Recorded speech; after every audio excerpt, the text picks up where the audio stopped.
Welcome. My name is Avery Dukes, and I am the Community Impact Director at the American Heart Association in Oregon and Southwest Washington. It's my pleasure to welcome guests from across Washington and Oregon to the American Heart Association's community conversation about mental well-being and resiliency, sponsored by Providence Health Plan. We're so excited to have you join us. And before we start, just a note for our audience, you'll notice a Q&A icon in your menu. This is where we want your questions. Drop questions in the Q&A, and if we don't cover it, we'll follow up in an email. You can also feel free to comment and stay engaged through typing into the chat. Seems like we already have some great engagement. And because this is a webinar, you don't need to worry about muting or unmuting, sharing, or anything else. So sit back and relax with your virtual friends. Now, I'd like to introduce you to our esteemed panelists today. Dr. Paul Geiger has served Providence since 2005. He's the Medical Director of Behavioral Health at Providence Health Plan. Before joining the health plan, he was the Senior Regional Medical Director for Portland Medical Group's Behavioral Health. In that role, Paul provided clinical leadership for the Oregon region's development of behavioral health services and managed the clinical and financial performance of PMG Behavioral Health Medical Group. He also serves on the board of Cascadia Behavioral Health and was recently appointed to the Oregon Commission on Autism. Thank you for joining us, Dr. Geiger.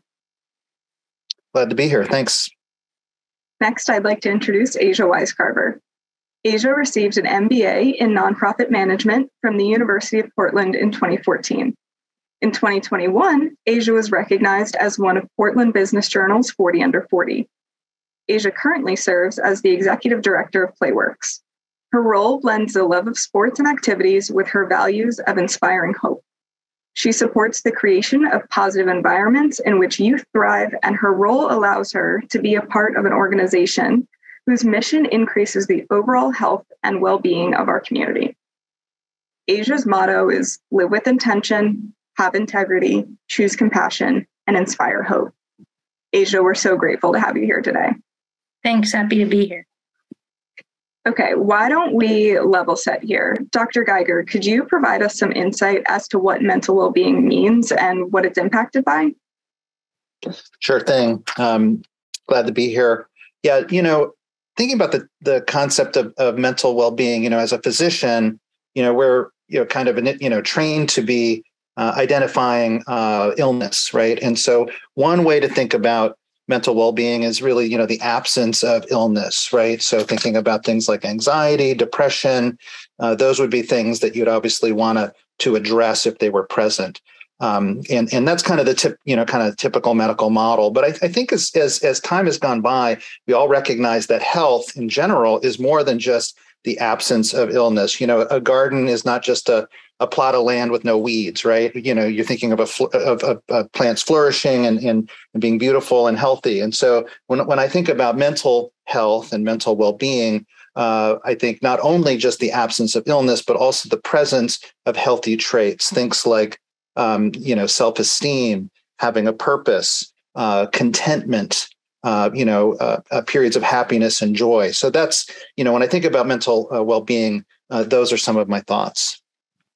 So, Asia, can you take us one step further and explain what we mean when we say resiliency and maybe how it ties into well-being? Yes. So if we think of mental well-being as a state of being where folks can cope daily with stressors, work productively, unleash their greatest potential and contribute toward community, then the way that I like to think about resiliency is to equate it to another term, which is elasticity. So if we think about a rubber band and which when stretched, it has the ability to shrink back into its center, then resiliency refers to our ability to be stretched and to come back to our center, to bounce back to center when the stressors and the kind of overwhelm or the things that stress us are either resolved or removed or worked through. So one of the ways we can build upon our ability to cope is to use and be aware of and define what is our center so that we can build our resiliency as it relates to our mental well-being. And one of the strategies that I think is critical and pretty easy to employ is just being aware of our own power of breath and breathing. And when we can use that as a moment to pause and find center and ground ourselves. That's great. And, as we're talking about strategies, maybe we can think of this on an individual level. I would love for each of you to share some ways in which you personally are working to improve your mental well-being and to practice resiliency. Dr. Geiger, could you start us off? Sure thing. Well, I think, I start by thinking really about balance. I think that one way that people can have challenges with their mental health is if things get unbalanced through overwork or not paying attention to the important domains in their life. And so for me, I think I try to break it down into kind of three categories, just to kind of keep it simple in my mind. One is kind of the physical aspect of my life. Am I getting exercise, sleep, eating well, that kind of thing. So I try to, focus on that and make sure that I'm doing the best I can there.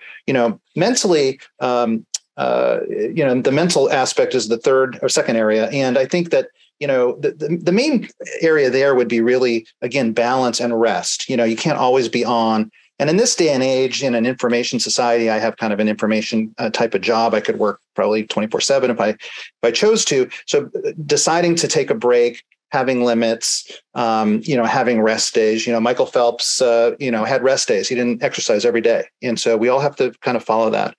So I try to practice that.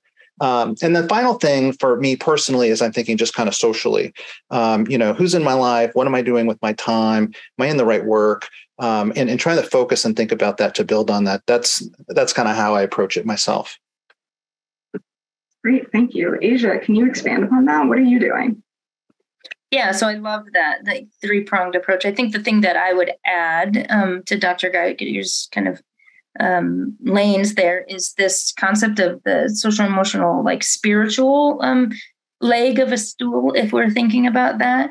And by this, I refer to kind of our greater sense of purpose and belonging. And I think this is so critical to our overall wellness as individuals.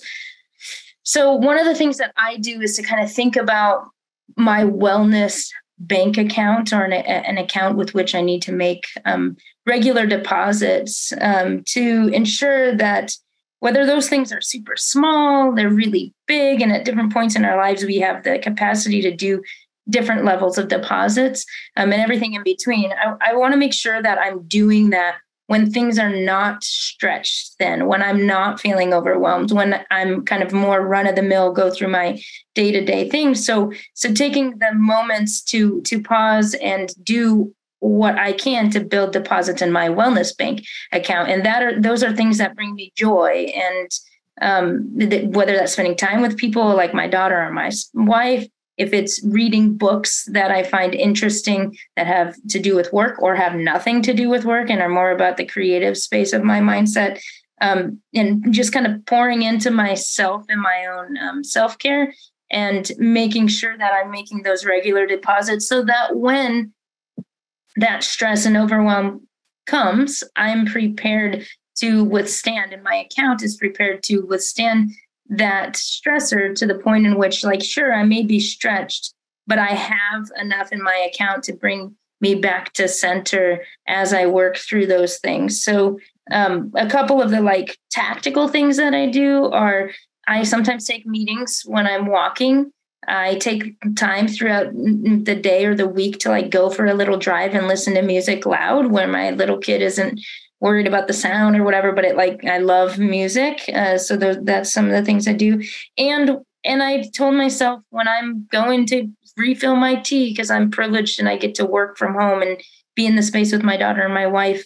If my daughter says, let's have a dance party and it's 11 in the morning and I'm in between meetings, I tell myself to say yes as much as I can so that I can refill that bank account as often as I can. And I find that to be pretty helpful for me.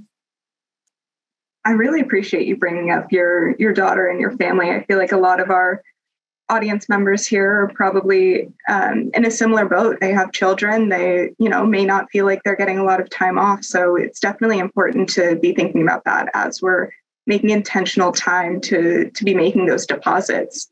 And I would love for our audience members to put in the chat, what are you doing to make these deposits for your mental health? And now I'd love to tie this back into the workplace.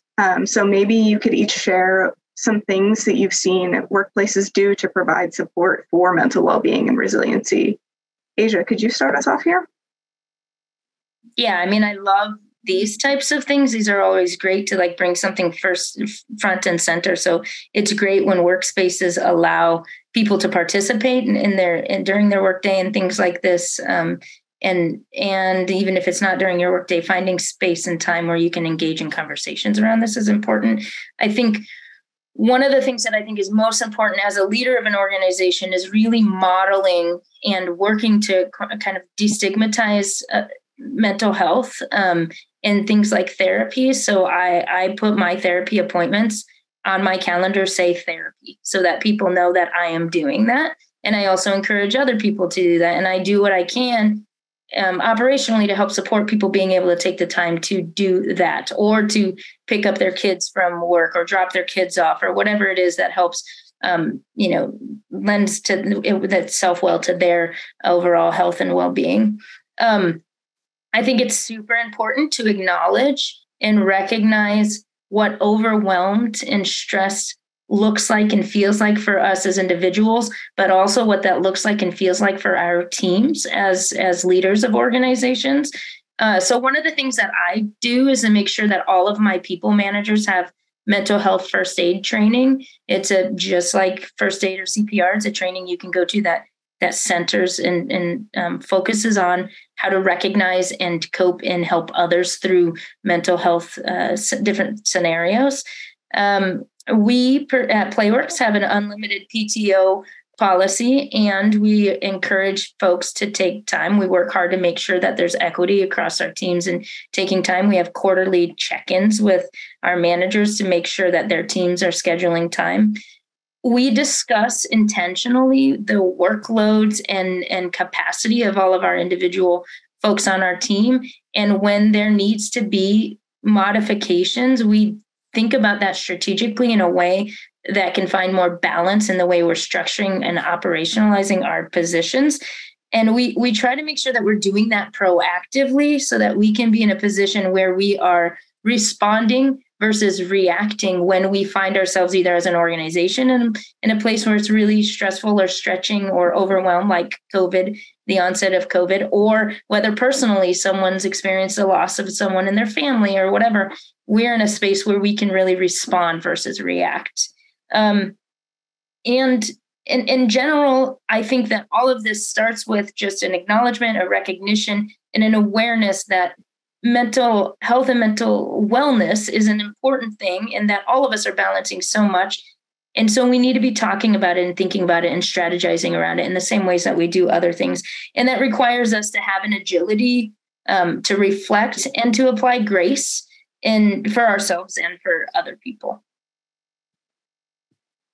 I completely agree with all of that. I think everything you said is so important to be thinking about, especially being proactive. So I really appreciate you saying that.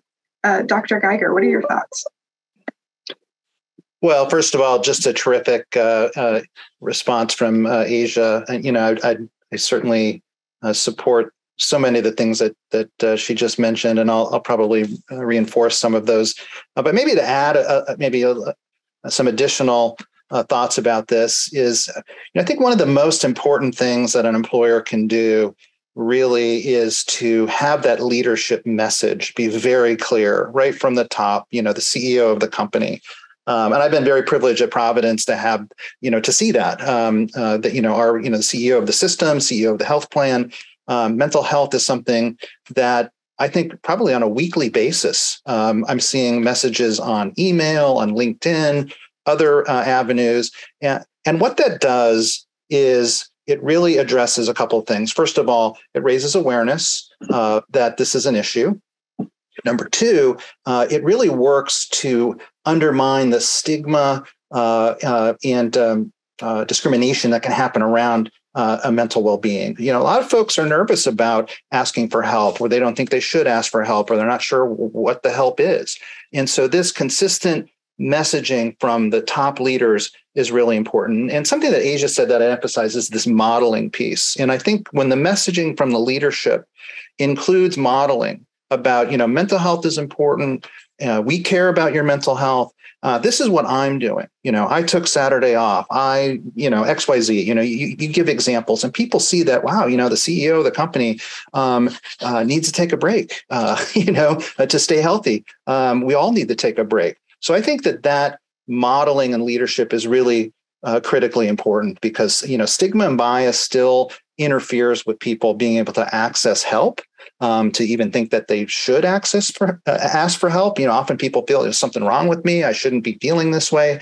That leadership message really can cut through that really in a good way. And then finally, it's a way for people to be reminded that not only, is there help, but here it is. A lot of employers have EAP plans. They have health insurance with benefits. They have other programs and strategies, et cetera, wellness programs. So anyway, so that's what I add to Asia's excellent comments about, about balance and modeling. I think that's really, really critically important. And then finally, as teammates, the other thing that a leadership message can do is it can instill and develop a culture where, the managers, the employees, everybody in the company cares about this, and they've got their eye on one another. And maybe you'd feel emboldened to reach out to a colleague who seems to be struggling and ask, how are you doing? That's hard. Have you thought about this? Do you know about this? Encouraging people. So I think that's the other kind of final thing I say is that leadership can set the tone and the culture of the organization in a way that benefits everybody. Great. Thank you so much. Now I would love for each of you to share maybe some words of wisdom that you have for those whose wellness programs maybe aren't as comprehensive as yours, for folks who want to be promoting mental well-being but don't necessarily know where to start. Asia, what are your thoughts? Yeah, I think just take a step in the direction you want to go, whatever that means for you, wherever you're at. So, for example, before the national organization instituted a PTO plan that we have now, and before my staff started putting their therapy appointments on their calendar, I just did it. I didn't talk to people about it as the leader. I just put therapy on there and let it be for a couple of months. And then I intentionally started talking to my managers about that and asking, did they notice this? And start small with the things you can control. The other thing is, we're all people who do crave a sense of connection and belonging and understanding and want to be listened to. So I think find ways to create moments of connection with your team and with individuals and whoever you're working with. So one of the things that I do, for example, that's small, is I add like a 30-minute weekly check-in that isn't about work and getting tasks done. It's about, how are you? How's your weekend? What's on your plate? Like, just connect with people as human beings. I think that's important, and that's free. I mean, we just take some time and do that. So I would just say, start small and then build champions, get other people who are aligned with the direction and vision that you want to go with these things. And eventually all those little things will pile up and you'll have what you need to get to the next step, whether that's funding or buy-in from someone else or a department or a different decision maker. So that's what I would say. Perfect. That was so comprehensive. Thank you. Dr. Geiger, what are your thoughts? I'm always going after Asia and her comprehensive answers. So, but I'll try to add to that. Again, excellent response. They say the best things in life are free. And I think, your question, what can employers do if they don't have a, comprehensive plan? And I don't think you need to, buy some super expensive, complex product or system. A lot of things that can be done. Again, starting with leadership messaging and the culture. I think, every employer is different, but what can an employer do to build in structurally some of the things that we know are helpful? So, for example, something that we've done at the health plan is we blocked out, Friday mornings. We don't have meetings on Friday mornings, and that helps everybody kind of catch up. That seems like a small thing, but people really like that, being able to from 8 to 11 on Fridays, I'm not going to have meetings. I can catch up before the weekend. I can, take care of tasks. It's been a big relief for people. And I think that was a smart move. Other ways that kind of, people will work hard, kind of, and one role that the employer, I think, can have is to kind of police that in a way to kind of keep people from overworking themselves. I mean, a lot of people are very driven. They're going to work at night. They're going to work on weekends. Managers and coworkers can help. Again, the culture. Why are you checking your email at 8 o'clock at night? You're writing an email on the weekend. Why don't you consider maybe taking it off? So again, that culture where you've got the leadership and colleagues kind of looking out for each other, kind of in a coaching capacity, to be able to help to remind people that, you do need to take a break. In fact, you're going to be a better employee rested. You can overtrain, again, the Michael Phelps analogy, he took days off on purpose. It wasn't because he was lazy or, wanted to watch movies all day long. He would perform better and be healthier if he took time off. And we need to, incorporate that and emphasize that in our current workforce. So speaking of being overworked and, the modeling piece, we have a question in the chat here. What do you suggest when upper management talks about self-care and well-being, but managers are constantly overworked and stressed? Dr. Geiger, do you want to expand on the piece you started there? Yeah, well, I mean, it's, every employer is different. Every situation is different. I think, again, if you're starting with that culture from the leadership message, and then you're feeling like, that's not consistent, then maybe that's an opportunity to have a talk to, your manager about I really, I'm 50 hours a week, I'm maxed out, this is not consistent. It's just, there may need to be some self advocacy that happens. And I think that's helpful. Aisha, what are your thoughts? Yeah, I'm glad you said self-advocacy. I think that is an important consideration. I think sometimes people, especially upper management, isn't aware of the same things that you may be aware of in your position. So I think, again, just finding points of connection and having a conversation. And if this were one of my employees, I would hope they would sketch out to me if I'm saying, I need you to take more time off or to prioritize self-care. If they were confused about their workload or how to do that, let's talk about it. Let's look at it and say, bring it to my attention so I know that, this doesn't make sense. How can you do this? We need to think about a strategy that is different than what we have here. The other thing is you can suggest creating, and I think Dr. Geiger, we've talked about this before in a different conversation, but ways to assess performance as it relates to this mental health and wellness programs or getting towards that. So we have a pulse survey that we do every month where every employee rates a series of questions, and then upper management and HR look at those things and helps influence what we're doing in our decision making. And so I think you could suggest things like that to make sure that there isn't kind of this big gap between what upper management and managers are seeing or feeling or doing. Yeah, I'd add just to tag on to that. I think that again comes back to where the culture piece is so important. And in my career at Providence, I was working on the healthcare delivery side during COVID, and that was a really pretty crazy time where we weren't taking days off. We were weeks and weeks and weeks in a row of working. And the Oregon leadership did something I thought was really smart, which is, we had these daily calls in the morning and the afternoon. It was kind of a war zone, really. And, usually the CEO or the COO would lead it. And, there'd be days where they basically say, well, William Olson or Lisa Vance is off today, taking a well-needed break. And that was intentionally done, that they sent that message to everybody on the call that the CEO is taking a day off. The implicit message is you do too. So again, I think that leadership it's so critical to have that right from the top, that's the culture, that's who we are. And, the employees are going to work harder in a company like that. they're going to be rested and they're going to be appreciative that they're valued in such a way that their physical and mental well-being is taken into account. So it's really, it's an investment that pays off. You might lose something that someone's not working on an evening or a weekend, but you're going to gain multitudes beyond the investment. So again, that leadership culture is so critical. It's so interesting how just a few words can change the way that people are perceiving the company or their leaders, and feel, that they're really cared for.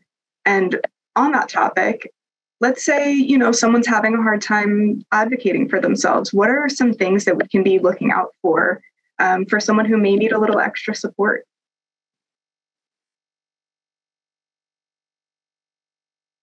Asia, do you want to start us off?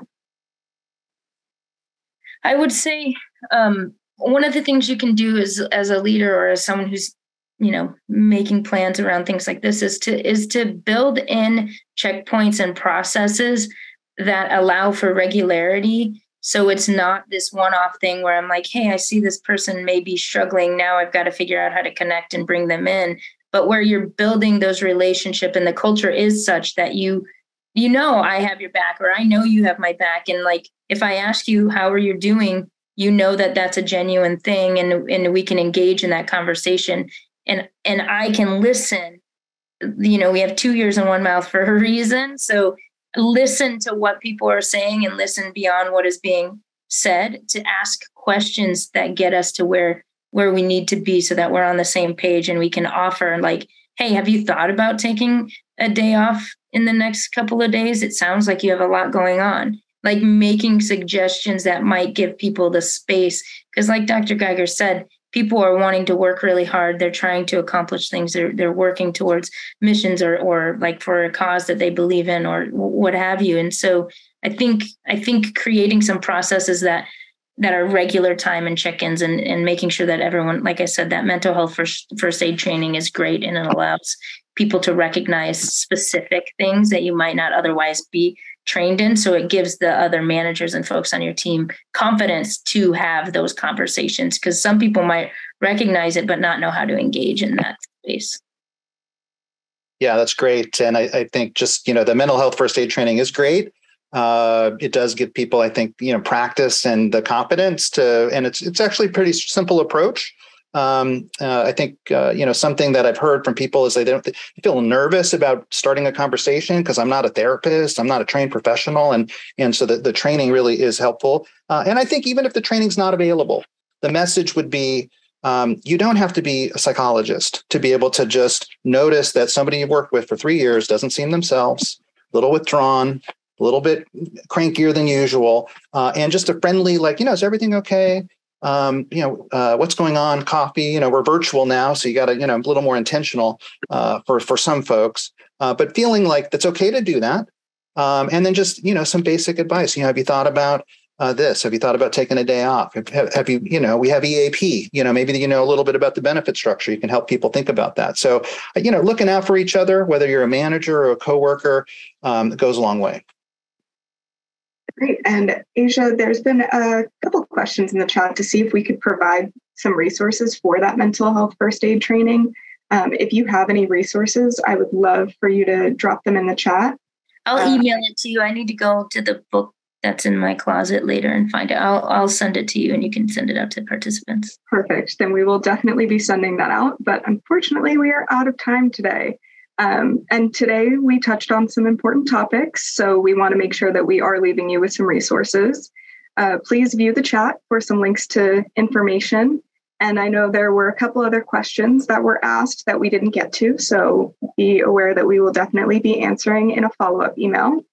I want to say a big thank you to Providence Health Plan for sponsoring the event, and of course to our audience for listening with open ears, for contributing to the conversation, and for tuning in today. After you exit out of Zoom, you're going to see a pop-up to take a short survey. And we would appreciate if you'd complete this short 1-minute survey to provide some feedback about today's virtual event. We hope to see you at our next community conversation and hope you have a wonderful day.